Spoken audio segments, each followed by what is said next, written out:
El petróleo venezolano está a punto de salir a lo grande a los mercados internacionales, mientras que los BRICS están preparando una sorpresa bastante desagradable. Para el dólar, son tan solo algunos temas de la edición de hoy de Puentes Informativos. Está hablando Víctor Ternovsky, periodista ruso desde Moscú, y obviamente a mí me agrada muchísimo saludar a Marina Aguirre, mi compañera, en este caso desde Telesur, desde Venezuela. Marina, un gran abrazo. Bueno, Víctor, muchísimas gracias por el saludo. Gracias a todos y todas. Es un placer estar nuevamente. El otro día, bueno, como bien sabrán, me sentí mal y la compañera Marcela, por suerte, tomó la posta. Pero bueno, me extrañaste un poquito, aunque sea, Víctor, un poquitito así. Sí, Marina, por supuesto que te extrañé, ¿no? Pero no obstante, también gracias a Marcela, también fue muy enriquecedor, ¿no? Nuestra conversación, pero Marina, obviamente, un gran gusto saludarte acá nuevamente, estar en tu compañía. Bueno, muchísimas gracias, Víctor. Y la verdad que sí, estuvo muy lindo el programa, que después obviamente pude verlo, pero en el momento me sentía horrible. Ahora ya estamos bien, así que vamos con todo y arranquemos el programa nomás.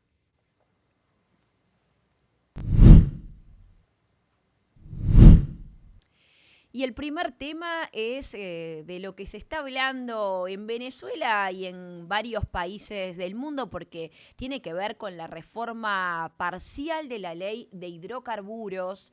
Esta ley que por supuesto ya hace tiempo que está realizada, y lo que se trata de hacer, lo que se pidió, lo que se buscó a través del gobierno fue la modificación de 18 de sus artículos, ¿no? Entonces, eso es un punto prioritario, principal, y es bueno tenerlo en cuenta también. Acá también es bueno tener en cuenta que no se está privatizando nada, que la soberanía sobre todas las cosas, la nacionalización, por supuesto, sobre todas las cosas, es otro tema que es importante también aclararlo, porque siempre hay dimes y diretes o a ver, como siempre decimos, desde los medios hegemónicos, desde autoridades con otra orientación política, quieren instalar determinados relatos que no condicen con la realidad. Entonces, esto de la reforma parcial de la ley de hidrocarburos constó, como es a nivel constitucional, de 2 etapas. También hubo una consulta popular que fue muy importante, con empresarios, trabajadores petroleros, etcétera. Y finalmente arrancó la primera consulta, fue el 22 de enero, que fue una consulta importante dentro de la Asamblea Nacional en sesión, y la segunda fue en el día de ayer, fue 30 de enero, que estuvimos realizando el seguimiento paso a paso a través de Telesur, a través de la pantalla, y teníamos por un lado el hemiciclo, la Asamblea Nacional con sus legisladores y legisladoras, y por el otro lo que estamos viendo precisamente, muy bien producción, la marcha en el momento, que también es muy importante aclarar el tema de la marcha, porque ahí están los trabajadores petroleros precisamente, los trabajadores que querían realmente que se apruebe esta ley de hidrocarburos, modernizar este sector energético, atraer inversión tecnológica y capital, reactivar la producción, tras años, que es importante, de medidas coercitivas unilaterales impuestas contra el país, porque hay que saber que la reforma responde a la necesidad de reactivar una industria que ha perdido el 99% de su producción debido a las sanciones estadounidenses que están impuestas desde el año 2015, y esto también quieren mantener la propiedad estatal sobre los recursos como punto fundamental. Entonces, mientras ocurría eso en el hemiciclo, por el otro lado, en paralelo, ahí vemos a la presidenta encargada, Delcy Rodríguez, pero en paralelo teníamos a las y los trabajadores y también autoridades competentes arriba del estrado, que estuvieron, ahí vemos al presidente también de la Asamblea Nacional, a Jorge Rodríguez, entonces, que estuvieron acompañando esta marcha marcha estuvieron acompañando este proceso y que también fueron parte las y los trabajadores de la consulta popular, porque acá lo bueno es que se escucha al pueblo. Esto se realizó mediante consulta, esta modificación de estos 18 artículos, como decíamos, para modernizar, para traer también inversiones y no para privatizar. O sea, es para atraer inversiones, por supuesto, inversiones que tengan que ver con empresas extranjeras, pero no privatizar. Todo va a seguir estando, va a ser soberano al pueblo, va a estar en el país, es de soberanía total del país, es totalmente de Venezuela. Entonces son puntos que nunca está de más aclararlos y ayer se vivió eso dentro de la jornada y dentro de lo que decimos de esta reforma parcial de la ley de hidrocarburos que dice que va a traer, esto se va a convertir en cosas importantes para la gente en realidad, porque ya se hace, el petróleo se convierte también en lo que es plan de vivienda, en determinadas obras sociales y también importancia para lo que tiene que ver con el pueblo, para los de a pie, para los y las trabajadoras. Es importante porque todo esto se va traduciendo, todo el petróleo, en diversas inversiones y necesidades que tiene el pueblo, como todos los países, y que realmente se necesita. Entonces, si será importante estas modificaciones que se realizaron, que estaba el chavismo y estaba la oposición, y la oposición también realizaron y expresaron de repente determinadas modificaciones, también en cosas que no estaban de acuerdo dentro de lo que decían determinados artículos, pero lo bueno es que se llegó a ese consenso, así lo dijo finalmente el presidente de la Asamblea Nacional, Jorge Rodríguez, cuando terminó, cuando dijo que se aprobaba la reforma parcial de la ley de hidrocarburos, dijo que fue un momento, que fue todo un proceso arduo, pero fue óptimo y óptimo también con la oposición de diálogo que se pudo llevar a cabo a través de la comisión y finalmente en el hemiciclo, Víctor. Sí, Marina, yo también estaba siguiendo desde Rusia la reforma a la ley orgánica de hidrocarburos, ¿no? La reforma parcial. Y tú sabes, yo básicamente tengo dos cosas que decir según mis criterios, ¿no? La primera cosa es que yo obviamente entiendo el porqué, además de la necesidad de esa reforma parcial, porque hay que recordar que la ley original, ¿no? Antes de ser reformada, fue redactada hace décadas prácticamente. Mira, y desde entonces obviamente las circunstancias han cambiado y mucho, muchas circunstancias, ¿no? Las circunstancias políticas, las circunstancias geopolíticas, las circunstancias económicas también, las circunstancias en particular del mercado petrolero internacional. Mira, para citar tan solo algún caso, ¿no? En su momento, o por ejemplo, lo que pasa ahora mismo es que los costos de producción son altos, ¿no? En particular, ¿no? Además, apareció una cosa nueva que es la rivalidad, la competencia, por ejemplo, entre las fuentes de energía fósiles o las fuentes de energía verdes, ¿no? Además, en su momento, cuando se redactó la ley original, tampoco, por ejemplo, existieron tantas sanciones, además tan duras, contra el sector petrolero venezolano, ¿no? Entre tantas otras cosas que en su momento no existieron, de manera que la reforma, si la entiendo, ¿no? Adaptar, digamos, la ley a las circunstancias actuales, por una parte, ¿no? Y además, me parece muy importante que tú también lo estabas enfatizando, que esa ley, porque mira, hay muchísimos comentarios bastante controvertidos, hay a veces unos comentarios prácticamente opuestos en cuanto a esa reforma. Me parece que simplemente para tener claro cuál es la verdad, basta con justamente estudiar, ¿no? Con sus propios ojos esas modificaciones. Y me parece que lo que vamos a descubrir es lo que tú acabas de constatar prácticamente, ¿no? Es muy importante que Venezuela sí mantiene la soberanía, ¿no? Sobre su petróleo, por una parte. Pero por otra parte, me parece que esas modificaciones lo que sí permiten es aumentar el atractivo por parte de inversores nacionales y además internacionales por justamente invertir en el sector petrolero venezolano, ¿no? Porque se incorporan algunas herramientas bastante atractivas, ¿no? Justamente para invertir. Yo vuelvo a repetir, para los inversores nacionales y para los inversores internacionales. En particular, se trata de aumentar o garantizar, ¿no? Garantizar aún más la seguridad jurídica, ¿no? Para los inversores nacionales e internacionales. Por ejemplo, se incorporan en caso, por ejemplo, de alguna disputa, ¿no? Entre el inversor y el Estado, algunas herramientas como por ejemplo es el arbitraje independiente o como por ejemplo es el instituto de la mediación, ¿no? Es decir, aparecen nuevas herramientas para poder resolver de manera muy eficaz, ¿no? Por ejemplo, las disputas que puedan surgir a la hora de trabajar, ¿no?, en Venezuela por parte de los inversores nacionales o internacionales. Eso me parece muy importante, por una parte.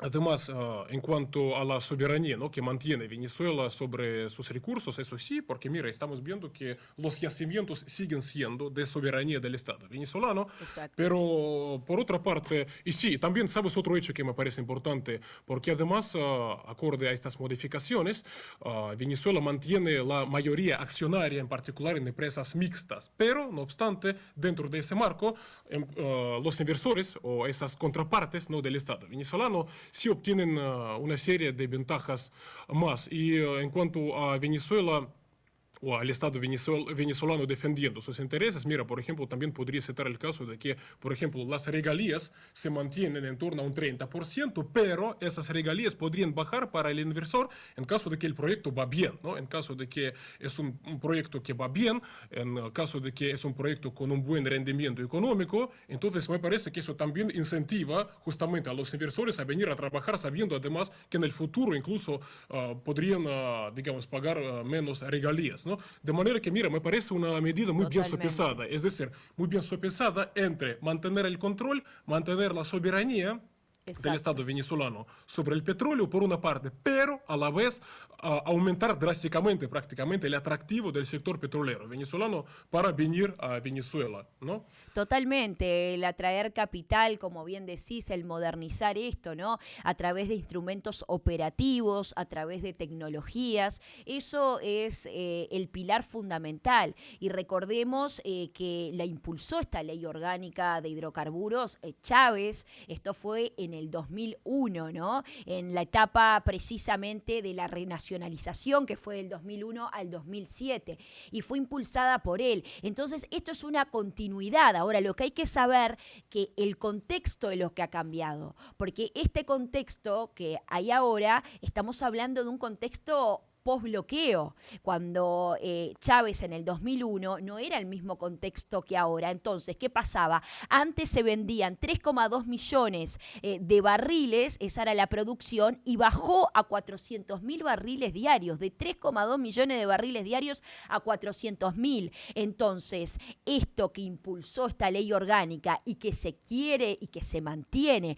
pero con determinadas modificaciones en 18 artículos, es precisamente para adecuarse al contexto donde la producción post-bloqueo es más inferior, es inferior totalmente, es mucho peor. Entonces, eso es lo importante, que es una adecuación al contexto que uno vive y es muy importante resaltar esto, porque es la continuidad, pero adecuándose a lo que es el contexto. Y si será importante, en donde estamos hablando siempre de Venezuela, es el lugar, el país donde posee las mayores reservas realmente de petróleo, ¿no? Estamos hablando de 303.800 millones de barriles. ¿Cómo Estados Unidos no va a querer tener injerencia? ¿Cómo no todos no van a querer tener los ojos puestos en Venezuela cuando es el país con mayores reservas petroleras del mundo? Entonces, si será importante poder modificar estos artículos más en todo este contexto que se está viviendo, porque siempre cuando uno hace un análisis geopolítico y explica determinadas cosas que van pasando, lo importante es saber eso, saber el contexto en el que está uno. Entonces, con todo este contexto, lo que pasó la madrugada del 3 de enero, que no vamos a repetir, que todos ya sabemos de memoria, con todas las amenazas que venían, con esto también de Estados Unidos, que continúa y que va a continuar de alguna manera poniendo sus narices. Entonces, es un tema bastante delicado y me parece fundamental que en este momento realmente se puedan realizar este tipo de modificaciones y que finalmente en el día de ayer, como algo histórico, como así lo han mencionado tanto los chavistas como la oposición, se haya realmente aprobado y en un consenso súper importante, ¿no? Porque se aprobó por unanimidad. Si será importante la consulta popular esperar si será importante las dos instancias que tuvo a nivel constitucional, por supuesto, la Asamblea Nacional, y a lo que se ha podido llegar, y también la importancia de esa marcha, la importancia de toda la gente acompañando desde afuera, toda esa gente esperando a ver qué era lo que iba a pasar, todo el sector petrolero, pero no solo el sector petrolero, hubo mucha gente que acompañó porque sabe la importancia que tiene por ser el recurso principal, el recurso más importante que tiene en Venezuela. Entonces, tres ejes fundamentales. Es que esta reforma no privatiza, esta reforma sí reactiva, y también esta reforma protege porque garantiza la reinversión social mediante determinados mecanismos fiscales. Entonces ahí estamos hablando de esa protección, y que reactiva porque va a recuperar esa capacidad productiva, como hablábamos. No eran lo mismo en el 2001 que el país y los barriles de petróleo que se producían con los que hoy día se producen post-bloqueo, y que no privatiza porque, como dijimos desde el principio, mantiene esa soberanía energética. Entonces, esos son los puntos que hay que tener en cuenta para que no te vendan otro relato. Es importante manejar esos puntos, y bueno, y es la verdad que es un gran logro para Venezuela lo de ayer. Sí, Marina, y tú además has hablado sobre los tres puntos clave, ¿no? Mira, yo añadiría un punto más, ¿tú sabes? Porque tú estabas hablando sobre el contexto, ¿no? El contexto que además estábamos diciendo contigo, ¿no? Muchas cosas han cambiado internacionalmente, políticamente, geopolíticamente, económicamente, lo del mercado petrolero internacional además. Pero mira, me parece que además que, y justamente hablando sobre el contexto, que además esa reforma parcial se da muy a tiempo. ¿A qué me refiero? ¿No? Son datos de la Organización de Países Exportadores de Petróleo. Mira, ¿qué es lo que dicen esos datos básicamente? Que el mundo necesita el petróleo, en este caso el petróleo venezolano. ¿A qué me refiero? Mira, la OPEP dice que para el año 2050, acá tengo los datos ante mis ojos, habrá una demanda de 123 millones de barriles diarios, y que para alcanzar ese número hay que empezar a invertir 18 trillones de dólares. En otras palabras, mira, el mundo necesita el petróleo venezolano, sobre todo en un contexto, si esa palabra contexto, en el cual muchos yacimientos internacionalmente están agotados. Algo que no pasa en el caso de Venezuela. Es decir, ahí sí hay que trabajar, ahí sí hay mucho petróleo, ese petróleo que el mundo lo necesita. La OPEP dice, para el año 2050 tenemos asegurada la creciente demanda internacional por el petróleo. De manera que, mira, me parece que muy a tiempo esa reforma. Y sí, mira, las opiniones son diferentes, pero los hechos hablan por sí solos. Primero, hay que estudiar esa reforma con sus propios ojos, ¿no? Para tener criterios propios, por una parte. Además, tú enfatizaste, me parece muy importante, que fue aprobada esa reforma parcial por unanimidad. Exacto. Y Marina, el tercer punto, tú sabes, en su momento yo recuerdo que la misma prensa, que ahora mismo justamente trata un poquito de desinformar sobre esta reforma, ¿no? Mira, esa misma prensa en su momento criticaba al chavismo por supuestamente restringir demasiado, ¿no? El acceso internacional al mercado petrolero venezolano. Mira, ahora esa misma prensa en particular llega supuestamente a acusar, ¿no? A Venezuela de supuestamente abrir demasiado, ¿no? El mercado a los inversores internacionales, algo que no es verdad. Obviamente, mira, las opiniones son muy diferentes, pero mira, me parece que acabamos de exponer las claves. Yo estoy seguro, ¿no? Y también yo veo que se muestran convencidas las autoridades de Venezuela, que lo más importante que se producirá es justamente la llegada de inversores internacionales. Entonces, más producción de petróleo venezolano y, por lo tanto, una activa participación de Venezuela en poder satisfacer la demanda global por el petróleo en las próximas décadas prácticamente. De manera, mira, que como tú sabes, los rusos somos sus aliados, y a mí, incluso como ciudadano, me alegra y me agrada esta noticia. Más Venezuela en el mercado petrolero internacional. Bien, bueno, excelente. muchas gracias, porque yo ya me siento una venezolana más, aunque no lo sea. Pero sabemos, sí, lo que Rusia se alegra. Bueno, años de amistad, ¿qué vamos a decir? Así que es lo que realmente importa y son muy gratas realmente tus palabras. Y a ver, recién hablábamos de que antes se quejaban por una cosa los medios, porque había muchas restricciones, ahora porque hay una apertura muy grande y bueno, haga lo que haga uno, siempre se van a quejar, ese es un claro ejemplo. Entonces, Absolutamente. Los totalmente. mismos medios, absolutamente. Tú sabes, y Marina, de hecho, tú sabes, eso justamente lo que está demostrando es que no son medios imparciales y que no son medios que puedan contar con Totalmente. alguna credibilidad, ¿no? Es decir, mira, tienen cierta agenda. Es decir, de alguna manera criticar al gobierno venezolano. Yo creo Haga que lo que sí, haga. sí, Mira, sí. Yo justamente, creo que es el sí, mira, primer y con esa punto. reforma justamente lo acabamos de ver. Sí, sí. Obvio, yo creo que es el primer punto en la agenda. Está ya marcado, ¿viste? Está fijado. Haga lo que haga Venezuela, criticarlos. Eso está fijado de por vida. Y después los demás temas en la agenda se van modificando, porque la verdad que siempre pasa lo mismo. Y para ir cerrando un poco esta parte de Venezuela, porque continuamos con otro ítem más dentro del país,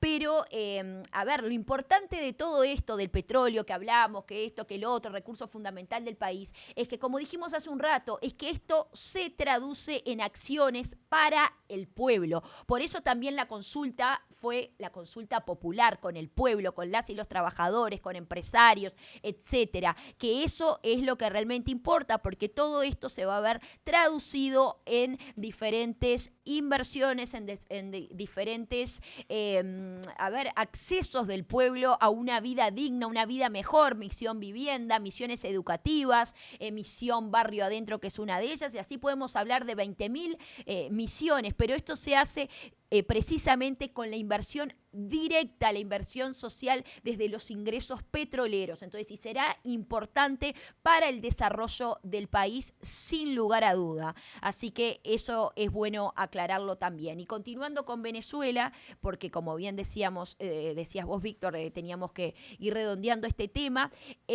Importante, un dato súper importante y también un dato histórico de que la presidenta encargada, Delcy Rodríguez, recibió la insignia de comandante en jefa de la Fuerza Nacional Bolivariana. Es la primera mujer comandante en jefa, como también es la primera mujer presidenta encargada, ¿no? en Venezuela. Entonces, eso lo dijo el ministro de Defensa, Vladimir Padrino López, cuando se le realizó las condecoraciones correspondientes en esa jornada que estuvo muy linda, muy emotiva, que también tuvo su discurso la presidenta encargada, pero es bueno el poder señalarlo, porque siempre cuando hablamos con diferentes analistas y hablamos en general de Venezuela, siempre todos dicen, el primer feminista fue Chávez. Nuestra constitución está transversalizada por la mujer. Siempre pensamos en ella, en los lugares en donde queremos jefas de gobierno, en donde queremos determinados puntos de poder, pensamos también siempre en la mujer. Entonces, en este caso, que haya una mujer como primera comandante, jefa de la Fuerza Nacional Bolivariana, y con lo que ello implica también, que es quieras o no, la Fuerza Armada Nacional Bolivariana, cuando uno piensa, es una imagen bastante masculinizada. No lo digo como algo peyorativo para nada, pero es una realidad. Entonces, que haya una mujer como ella, con el carácter que tiene, con la preparación que tiene y lo bien que está llevando adelante el país, más allá que ella es la presidenta encargada, por supuesto, seguimos teniendo a nuestro presidente constitucional Nicolás Maduro, ni que hablar. Pero lo bueno que es esto y todo lo que implica, ¿no? Entonces, los militares de Venezuela le juraron lealtad y subordinación a la nueva presidenta, que son puntos fundamentales, a la nueva presidenta encargada, son puntos fundamentales cuando uno va a dirigir un país, y más en estas circunstancias que le está tocando dirigirlo, cuando ya hay otro presidente constitucional, que bueno, ya sabemos lamentablemente lamentablemente, que ha sido secuestrado por Estados Unidos en aquella noche nefasta, en esa madrugada del 3 de enero, que es realmente cuando uno se pone a hablar y a repetir los hechos, la verdad que quiere olvidarlos, pero no se pueden olvidar porque es una mancha en la historia, y es una mancha en la historia norteamericana, por supuesto, ¿no? Para nosotros fue una gran angustia y bueno, no me voy a parar a hablar de este tema, pero lo bueno fue precisamente también el discurso que habló, de lo que habló, porque habló en un momento, habló que es importante también esto aclarar, de la batalla desigual que hubo en aquella madrugada del 3 de enero a nivel tecnológico y con armamento desconocido también, porque acá cuando pasó lo del 3 de enero fue algo que si bien se esperaba porque venían las amenazas, igual se agarró en un momento que choqueó porque había un momento como de más tranquilidad y de repente llegaron y pasó lo que ya saben. Igualmente descolocó a todo el mundo después cuando uno se pone a analizar los hechos, como fue que secuestraron al presidente constitucional y a la primera dama, qué fue lo que ocurrió, y se dan cuenta que hubo una superioridad grande tecnológica y también armamentos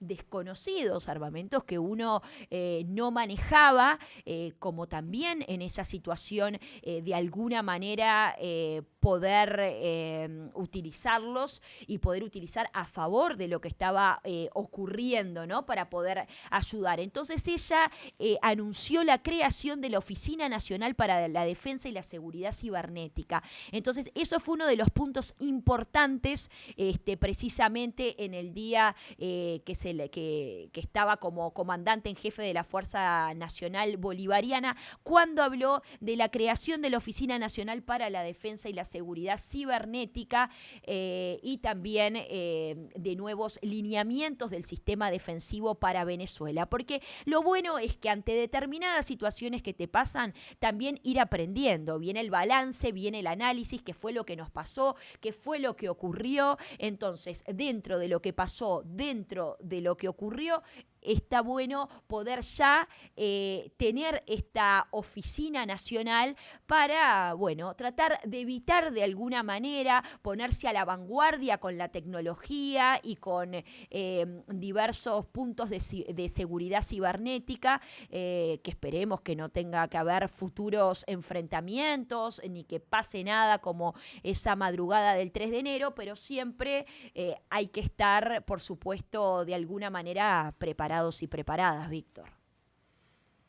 Sí, Marina, ya tenemos que pasar al siguiente tema, pero solo decirte una cosa, porque tú mencionas aquellos hechos, ¿no? Del 3 de enero, cuando fue secuestrado el presidente venezolano, su esposa. Tú sabes, solo decirte desde acá, desde Rusia, me parece que es una noticia muy importante, porque acá, esta semana, se inauguró un capítulo Rusia de ese movimiento para exigir la liberación justamente del presidente venezolano, Nicolás Maduro, y de su esposa.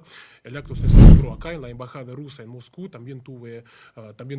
Yo pude participar allá en este evento, también puedo poner mi firma. Entonces, básicamente, ¿qué es lo que pasó en este evento?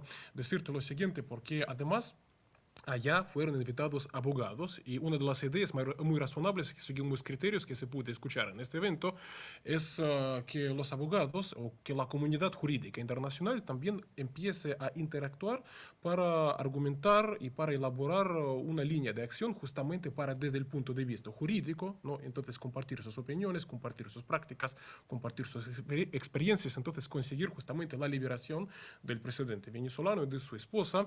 Y además se compartió allá la dirección a la que se puede enviar una carta de apoyo, en particular justamente al presidente venezolano y su apoyo, de manera que, mira, Rusia también se encuentra en este movimiento.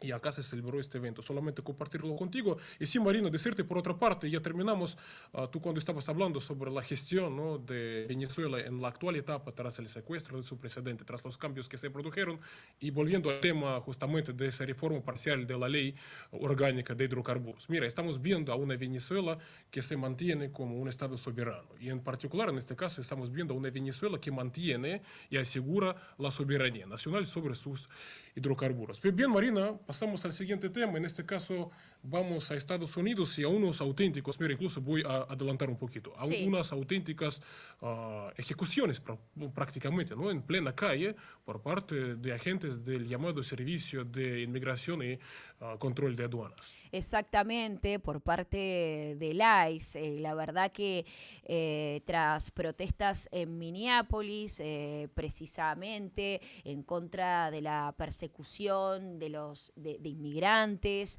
en contra de lo que está ocurriendo, no solo en Minneapolis, sino en determinados sitios de Estados Unidos, pero precisamente la está pagando caro Minneapolis y fallecieron, bueno, hoy en día estaba buscando y tratando de actualizar, ya dicen que van más de 5 personas entre una cosa y otra, pero hubo 2 personas que fueron de las que más se habló, de las que más estuvimos haciendo hincapié, que uno, bueno, la primera fue René Nicole Good, que fue el 7 de enero. Ella, madre de 3 hijos, poeta, música, 37 años nada más. Y bueno, voy a decir los dos porque quiero hacer un punto de comparación, porque el otro también es Alex Preti, 37 años, justito igual que René Nicole Good, el enfermero, él estaba atendiendo ahí, bueno, él se encargaba de atender a veteranos enfermos. A veteranos incluso. Exacto, ahí sí, a veteranos incluso estadounidenses. Bien, bueno, ahí incluso dicen que estaba ayudando a una persona en el momento que lo atacaron, también a una persona que se había descompensado en el momento que lo atacaron. Pero vos sabés que ambos, cuando la gente de los alrededor, no solo la familia, vecinos, vecinas, decían que tenían esto en particular, que eran muy buena gente, que eran muy hospitalarios, que eran personas realmente de bien, y la gente quedó realmente choqueada. De hecho, Alex Preti, el enfermero, el segundo que mataron, él estaba ahí, se había sumado a las protestas en contra de la muerte de René Nicole Good y obviamente de todo lo que está pasando, de toda esta persecución, de estas detenciones, de estas deportaciones de inmigrantes. Entonces, a ver, siempre la excusa del ICE o la excusa desde el gobierno para tratar de un poco de decir, bueno, el ICE tenía que hacer lo que tenía que hacer porque esa es su labor. Entonces, la excusa que siempre dicen es que, bueno, fue en legítima defensa. A ver, parece que René Good con el auto quería pasar por encima a uno de los agentes, que se puso violenta. Parece que este hombre, Alex Preti, el enfermero, tenía un arma y que se la tuvieron que sacar y no sé qué. Entonces, siempre bajo alguna excusa u otra tratan de zafar de que están matando a gente que está protestando en las calles por estas detenciones y deportaciones de inmigrantes. Sí, Víctor. No, Marina, sabes solo decirte una cosa, ¿no? Porque tú constataste perfectamente, ¿no? Que estos agentes, el Estado, ¿no? El gobierno trató de presentar justamente a estas personas o justificar de alguna manera prácticamente la ejecución de esas personas, argumentando que supuestamente representaban algún peligro, ¿no? Para Estados Unidos, para la seguridad del Estado incluso, para la seguridad nacional incluso. Mira, tú sabes, hay un hecho que arruina todo este cuento. ¿Sabes cuál es el hecho, no? Yo creo que tú también lo has podido ver. Entonces, ok, mira, sobre esas personas hablaron eso. Pero entonces, ese niño de 5 años que también lo secuestraron recientemente en las calles, ¿no? De Minnesota también, por lo que entiendo, ¿no? Ese niño de 5 años horrible, también representaba un peligro para Estados Unidos, peligro para la seguridad nacional, en serio. Mira, me parece que realmente ese hecho, primero, no solamente arruina ese cuento, sino que confirma, según mis palabras, todas esas críticas y todas esas palabras que aquí me parece que no podemos reproducirlos por cuestión de reglas de la plataforma, ¿no? Pero me parece que ese secuestro del niño le da la razón prácticamente a todos esos epítetos, ¿no? Que recibieron estas personas. De manera que mira, que no vengan con sus cuentos, ¿no? Sobre ese supuesto peligro, porque mira, las imágenes lo mostraron perfectamente. Estas personas no amenazaban, no trataban de disparar. Mira, y tú también constataste perfectamente, por ejemplo, ese enfermero asesinado, además, mira, recibió 10 disparos por la espalda. Yo por eso estoy diciendo una auténtica ejecución. Ah, mire, bien, solamente decirte eso, ¿no? Que entonces No, es sí, un cuento, ¿no? lo que Absolutamente decís cuento. lo que decís del niño, Víctor, es realmente un horror. Yo espero que no pongan la excusa como en Israel de que capaz que en este caso es un futuro inmigrante indocumentado, entonces por las dudas lo agarramos antes, ¿no? Como en Israel dicen, hoy pueden ser futuros terroristas, entonces matan niños, niñas y es una masacre total, un genocidio, es un horror todo. Entonces, la verdad que lo del niño, esa foto que está contra el autito, con la carita asustada, con las manitos hacia adelante, ay, Ese gorro, mira, gorro en forma no, de conejo, tú sabes, eso horrible, sí, también, no, no es, sé. y más Mira, para los que puedes somos imaginar, mira, padres, ese ¿no? pequeño niño, sí, mira, ese niño, 5 años, Mm, pequeño niño, ¿no? Mira, esos ¿entiendes, no? Esos hombres uniformados, además, sí. con caras que las ocultan. Pero bien, mira, esas imágenes hablan por sí solos. Solamente para, mira, yo por qué quería introducir ese comentario, solo para, según mis criterios, echar abajo todo ese argumento sobre el supuesto peligro que representan esas personas, incluso prácticamente ejecutadas, ¿no? En las calles Es de que, Minnesota en este caso. No, mira, es un cuento. ¿sabés lo que Sí. pasa? Es que los argumentos no al lugar para nada, pero aparte tienen esa impunidad de que no importa si tienen argumentos o no, tampoco. Entonces dicen cualquier cosa. Y ya está bien, no sé, porque falta que digan también que el niño estaba armado y tuvieron que defenderse, no sé. Entonces, y como ya no importan los argumentos, porque es un libertinaje total, es un hago lo que sea y quedo impune y sigo por ahí haciendo lo que venga, entonces eso también es el asunto, ¿no? Que no necesitan ni excusarse de nada, ni decir nada, y todo lo que hacen está perfecto, todo lo que hacen está bien, y es un viva la pepa, como decimos nosotros. Entonces, si será complicada esa situación y si dolerá ese tipo de situaciones, que de hecho dicen que hace poco uno, no sé si fue un legislador o quién, fue a visitar al niño y dice que no está en buenas condiciones para nada y está pidiendo por favor que de alguna manera se lo ampare. Entonces, ya que habías hecho énfasis en el niño, porque me parece súper pertinente que hayas hablado de ese tema, Víctor, porque es un tema que la verdad nos tiene que a todos interpelar de alguna manera, ¿no? Esas cosas no pueden pasar con nadie, pero con un niño es horrible, un niño no tiene que estar pasando eso, un niño puede estar jugando a hacer eso con sus amigos, que alguien lo detiene y que el otro es detenido, a ver quién elige a qué, pero en la realidad, o sea, es realmente angustiante. Y bueno, para seguir con el hilo, que a veces estas cosas también a uno lo descolocan porque lo angustian demasiado, y continuando con el tema de ICE, de estas olas de protestas que hay, bueno, como siempre decimos, por suerte la gente se sigue movilizando, el mundo se sigue movilizando en contra de lo que se está realizando, en contra de todo este tipo de utilizar el ICE, esa fuerza indiscriminada, de hacer lo que quiere, de esa prepotencia, etcétera, que todavía es apañada a nivel gubernamental, por supuesto.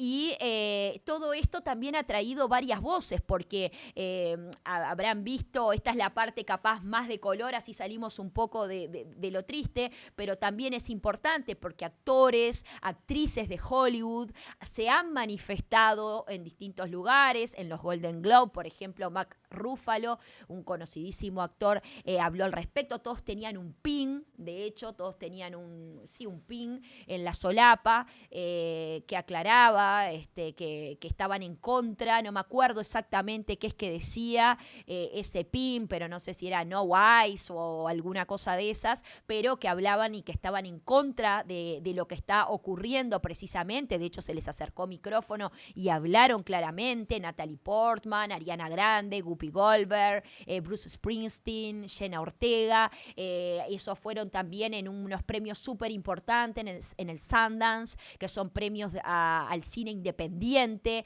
y que también tiene que ver mucho con contexto social y político, y son momentos también importantes para denunciar determinadas cosas. Entonces yo siempre digo, y a mí los artistas que me parecen completos son los que también utilizan su arte, ya sea a través de un lienzo, de la música, de la poesía, de lo que sea, también de la actuación en este caso, pero que lo utilizan para denunciar determinadas acciones que son injustas, porque ellos tienen más voz en ese momento, porque son personas visibles y son personas que realmente se las están jugando por determinadas causas. No les importa si mañana pierde gente que lo deje de ver en determinadas películas, no les importa si mañana los van a increpar por algo. Son personas que la tienen clara y tienen clara que esto va más allá de lo político. Esto tiene que ver con derechos humanos. Esto va mucho más allá, Víctor, Sí. de lo que ocurre, ¿no? Sí, Marina,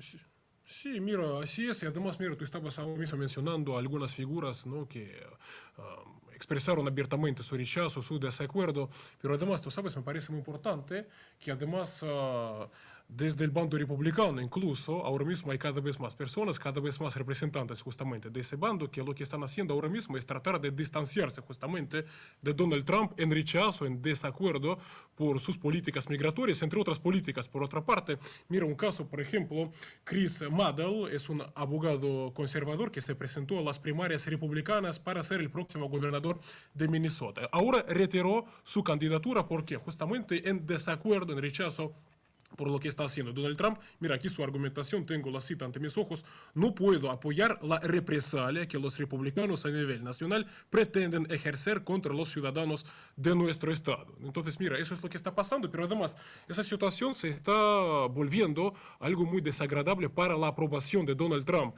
También tengo estadísticas ante mis ojos ahora mismo y son estadísticas muy duras con el presidente estadounidense. Mira, resulta que prácticamente la mayoría de los estadounidenses ahora mismo desaprueban su gestión. Hablando sobre cifras concretas, ¿no? El 51% de los estadounidenses desaprueban su gestión económica, el 53% se muestra descontentos con cómo maneja la inflación, el 50% desaprueba su gestión de la salud. Es decir, mira, eso ya empieza a tener consecuencias nefastas para Donald Trump, también en general para los republicanos, siendo Donald Trump justamente el representante de los republicanos, y por lo tanto realmente podrían recibir una paliza en las próximas elecciones intermedias, ¿no? En Estados Unidos, por una parte. Y la otra consecuencia de lo que se está hablando mucho, y de hecho podría producirse esta semana incluso, María, el nuevo cierre del gobierno estadounidense, porque los demócratas, me parece que por otra parte, mira, ganaron y pudieron provocar o pudieron conseguir que Donald Trump empezara a dar marcha atrás en Minnesota al anunciar una reducción, una retirada justamente de agentes de ese servicio, de ese estado. Pero mira, los demócratas ahora mismo empiezan o tratan de ir más lejos. Mira, impusieron o ahora mismo presentaron sus condiciones para que Donald Trump pueda evitar ese cierre del gobierno estadounidense, que sería algo muy desagradable para los republicanos. Mira, ¿cuáles son las condiciones de los demócratas, ¿no? Primero, exigen que los agentes del Servicio de Inmigración y Control de Aduanas dejen de ocultar sus caras. Mira, Marina, eso es verdad.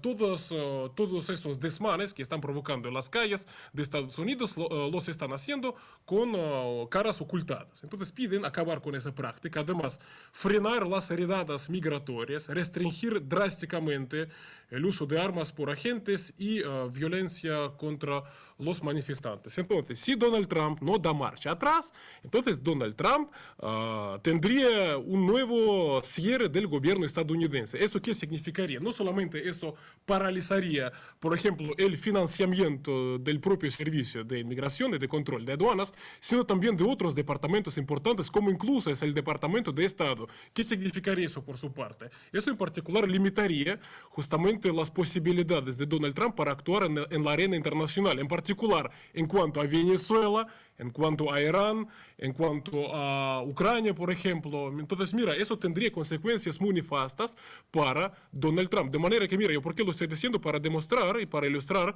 que todo eso, por otra parte, no le está saliendo gratis, ¿no? Para Donald Trump. De manera que, mira, vamos a ver cómo actuaría y si al final cedería entre los demócratas. Y además, mira, si va a ceder, por otra parte, eso también sería un golpe, ¿no?, para el prestigio de los republicanos. De manera que, mira, con sus propias manos provocó una crisis absolutamente innecesaria que incluso provocó que dentro de los propios republicanos empezaron a darle la espalda, ¿no?, a su presidente, a Donald Trump. Bien, el panorama es este.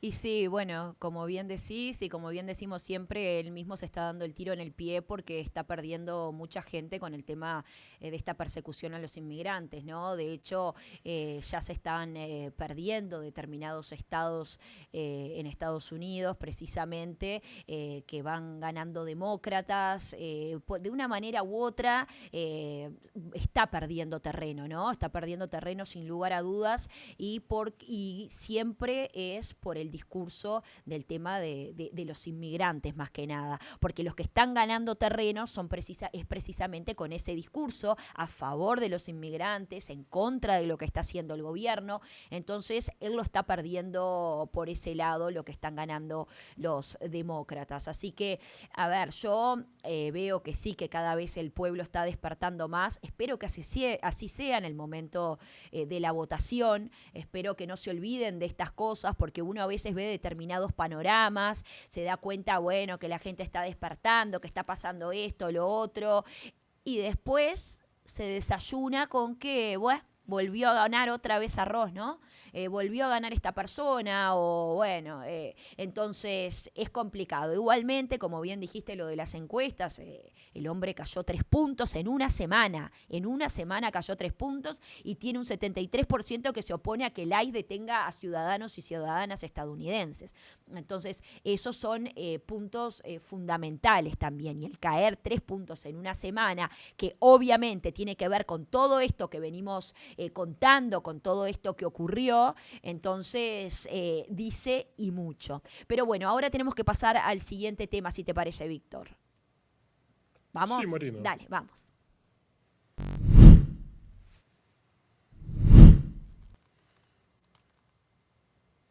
Sí, Marina, últimamente se habla, o mira, si vamos a analizar las portadas internacionales, incluso, mira, hay que reconocer el contenido de nuestro podcast, obviamente, mira, hablamos mucho sobre Estados Unidos, sobre sus políticas, por otra parte, cosa comprensible, ¿no?, con lo que significa para Venezuela, para nuestro país internacionalmente. Mira, ¿por qué lo estoy diciendo, no? Porque por otra parte, están pasando las cosas que tampoco pueden pasar desapercibidas, ¿no?, a las que hay que llamar la atención, porque están pasando cosas muy importantes, más allá de lo que diga Donald Trump, de lo que haga Estados Unidos, cosas importantes. Mira, ¿a qué me refiero?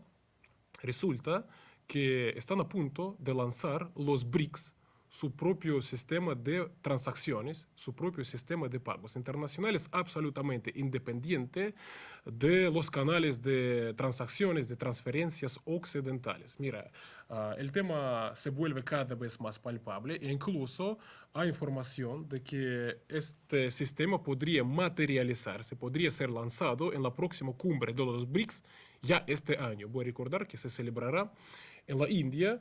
Y entonces una noticia muy importante, de donde además proviene la intención de los BRICS por avanzar en este tema, justamente por todo aquello que estamos abordando en ese podcast, todos esos abusos, herramientas de presión, el uso del dólar justamente para presionar, el uso del dominio estadounidense occidental sobre los canales de transacciones. Entonces nadie quiere absolutamente, digamos, que estas vulnerabilidades puedan ser aprovechadas. De ahí que los BRICS están avanzando en lanzar ese sistema.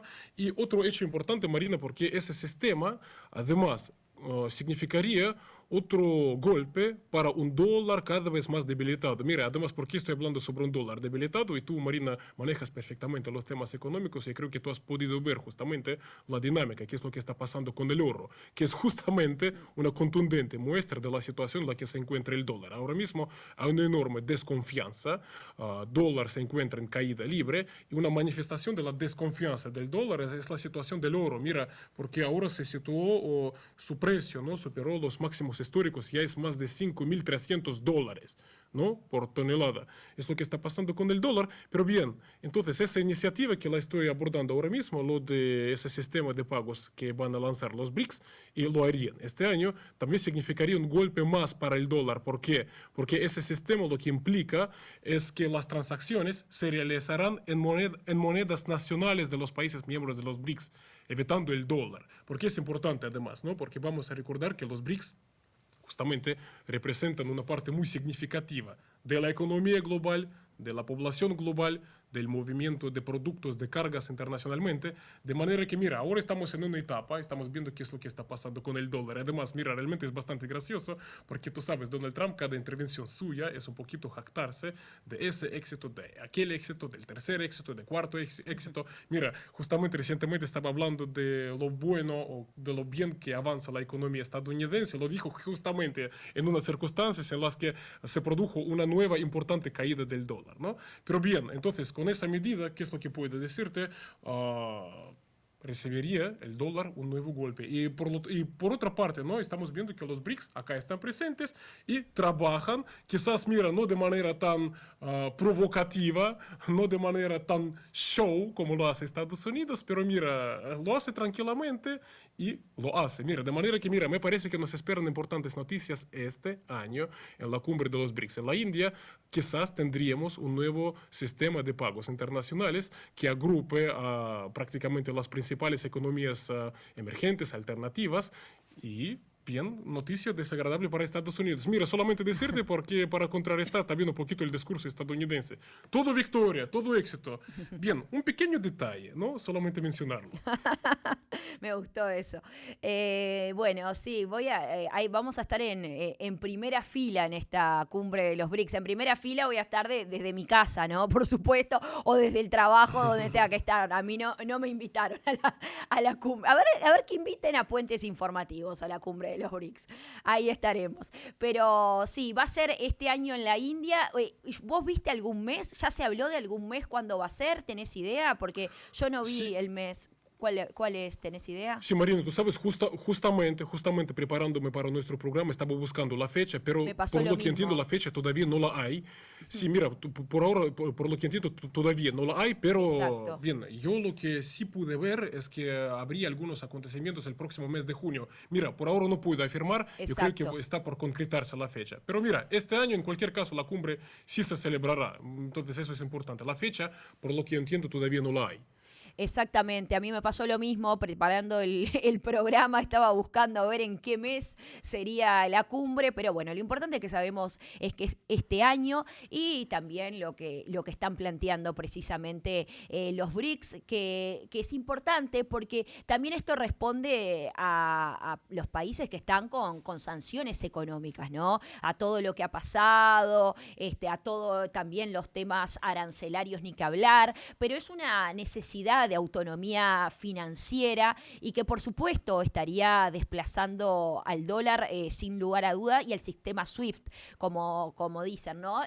O sea, estaría reemplazando los sistemas dominados precisamente por Occidente. Entonces, a ver, esto no es como de guerra, bueno, no vamos a utilizar. Sabemos lo que pasa, lo que implica utilizar y ser tan dependientes de los sistemas de Occidente, porque la dependencia precisamente después trae cola, ¿no? La dependencia después trae, bueno, estás dependiendo de mi moneda y bueno, y después es cuando empiezan, ¿no? A meterte más impuestos de acá, más impuestos de allá, el tema arancelario, el tema esto, el tema lo otro. Entonces, desde ese punto es importante no tener esa dependencia en cuanto a la moneda y en cuanto al sistema occidental. Pero acá hay unos puntos que es importante también destacar, que el proyecto, como ya dijimos, apunta a garantizar la soberanía financiera, como dijimos, ¿no? Porque esto evita el uso del dólar de manera obligatoria. Uno no tiene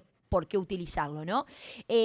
También permite pagos directos en monedas locales y esto lo que hace es para el bolsillo de la gente el reducir costos también y riesgos cambiarios. Esto es importante.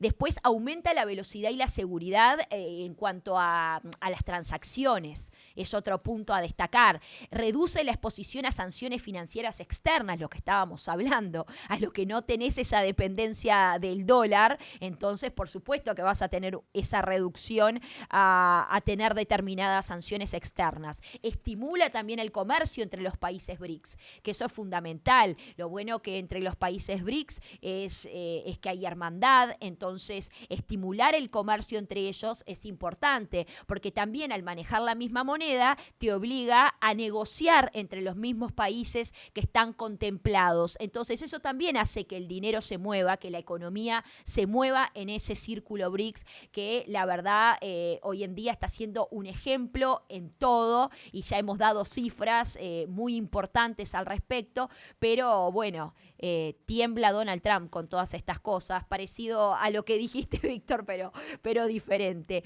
Y también este sistema, el objetivo principal del BRICS Pay es preparar el terreno para el uso de las monedas digitales estatales, ¿no? Entonces también es bueno porque sabemos que dentro de la modernización, dentro de todo esto, el uso de monedas digitales es fundamental. Entonces, para la ciudadanía, para el de a pie, para alguien que nos está viendo de alguno de los países que tenga que ver con los BRICS, ¿en qué me va a ser beneficioso? Bueno, recién decíamos en muchos puntos, pero acá también está aclarado, porque son pagos internacionales más rápidos y con menos costos, menores comisiones en lo que son las remesas, compras online internacionales sin ningún tipo de intermediarios y mayor inclusión financiera. Y lo más importante de todo es que no tenemos que depender, no se tiene que depender de lo que tiene que ver con lo